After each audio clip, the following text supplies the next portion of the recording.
মোবারক সবাইকে, ঈদের অনেক অনেক শুভেচ্ছা। এবারের ঈদটা আমার জন্য একটু অন্যরকম। শ্বশুর বাড়িতে এইটা আমার দ্বিতীয় ঈদ। ঈদের আনন্দ আমার শুরু হয়ে যায় ঈদের আগের দিন থেকেই, মানে চাঁদ রাত থেকে। চাঁদ রাতে সবাই মিলে বসে মেহেদির আসর জমিয়ে ফেলি। 2 হাত ভরে একদম মেহেদি দিব। মেহেদি না দিলে কেন জানি না ঈদ ঈদ ফিলই আসে না। চাঁদ রাতে মেহেদির আসর জমিয়েছি আমার বান্ধবীর বাড়িতে। আমার বান্ধবী দেখো কত কিছুর অ্যারেঞ্জমেন্ট করছে এইটুকু সময়। বিছানার ওপর খাবার দাবার থেকে শুরু করে মেহেদি সবকিছু নিয়ে গল্প গুজব করতে বসে পড়ছি, হাত ভরে মেহেদি দিচ্ছি। দেখো কি সুন্দর হয়েছে আমাদের মেহেদি। রাত ভরে মেহেদি দিয়ে আমরা চলে আসছি ছাদে পটকা ফুটাতে। ঈদের আনন্দ তো এগুলোই, কি বলো? ঈদ মানেই আনন্দ, ঈদ মানেই খুশি। আর এই রাতের বেলা ছাদে উঠে সবাই মিলে আনন্দ করতেছি আতশবাজি দিয়ে। এগুলোর কোনোটারই সাউন্ড নাই, তবে দেখতে কি যে সুন্দর, খুবই ভালো লাগতেছে এগুলো দেখতে। আমার যদিও কাছে গিয়ে এগুলো ফাটানোর সাহস নাই, বাট দেখো আমার হাজবেন্ড কি সুন্দর এনজয় করতেছে এগুলো নিয়ে। সারা রাত ভরে আমরা মজা করছি সবাই মিলে একসাথে। মাঝরাতে ঘুমিয়েছিলাম, ঘুম থেকে উঠতে উঠতে আমার লেট হয়ে গেছে। সকালে উঠে দেখো আমার মেহেদির কালারটা কি সুন্দর আসছে, মেহেদির কালার। সকাল সকাল রান্নাঘরে গিয়ে দেখি আমার শাশুড়ি সব রকমের সেমাইয়ের আয়োজন অলরেডি করে ফেলছে।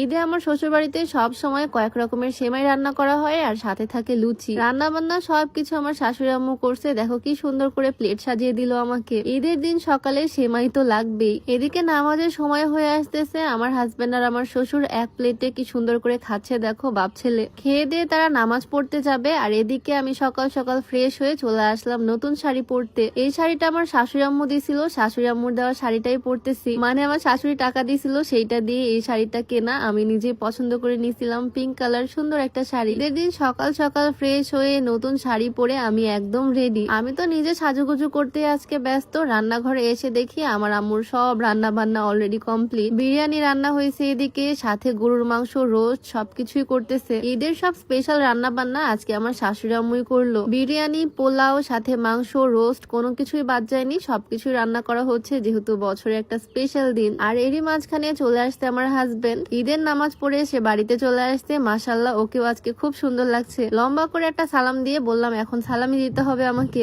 প্রথমে তো আমাকে 500 টাকা দিচ্ছিল, বাট আমি তো 500 টাকা নেওয়ার বান্দা না। আমি আরো চাইলাম, 1000 টাকার একটা নোট বের করে দিল, বাট এটাতেও আমার হবে না। বউকে কি কেউ এত কম টাকা দেয় বলো তো? ফকিন্নির মতো এতক্ষণ ধরে চাওয়ার পর সে আমাকে 2500 টাকার নোট দিল আর বললো আর দিতে পারবে না। যাই হোক, সকাল সকাল এতগুলো টাকা পেয়ে গেলাম, এটাতে আমি খুশি। 2 হাত ভরে ওপরে তো সুন্দর করে মেহেদি দিয়েছি, বাট হাতের তালুতে আমার মেহেদি দেওয়াই হয়নি। তাই নিজে নিজে বসে পড়লাম হাতের তালুতে সেই বাংলা স্টাইলে মেহেদি দিতে। ছোটবেলায় গাছের মেহেদি দিতাম ঠিক এইরকম স্টাইলে। অনেকদিন পর আজ ঈদের দিন এইরকম করে মেহেদি দিলাম, বেশ ভালো লাগতেছে। আর আমার হাজবেন্ডের হাতেও দিয়ে দিচ্ছি। ওকে তো আর ডিজাইন করে দিব না, ওর হাতে সুন্দর করে আমার নামটা লিখে দিলাম। আমাদের বাড়িতে আজকে একদম সকাল সকালে ঈদের আমেজ শুরু হয়ে গেছে। আমার হাজবেন্ড তো বক্সে গান বাজাচ্ছে, ঈদের গান, আর একা একাই নাচতেছে। ঈদের দিন সকালে সুন্দর করে শাড়ি পরছি, আমার হাজবেন্ড পাঞ্জাবি পরছে। তাই ছাদে চলে আসলাম কিছু ছবি তুলতে। ঈদের ছবিগুলো মেমোরি হিসেবে রেখে দিব। বিয়ের পর এটা আমাদের দ্বিতীয় রোজার ঈদ। ঈদের দিনের সকালটা তো বেশ ভালো কাটালাম। তোমাদের কেমন কাটছে ঈদ অবশ্যই কমেন্টে জানিও। আর আমাদের দুজনের জন্য সবাই দোয়া করে দিও যাতে সারা জীবন এইভাবে একসাথে হ্যাপিলি কাটাতে পারি। তো আজকের ভিডিও এখানেই শেষ করছি। সবাইকে আল্লাহ হাফেজ,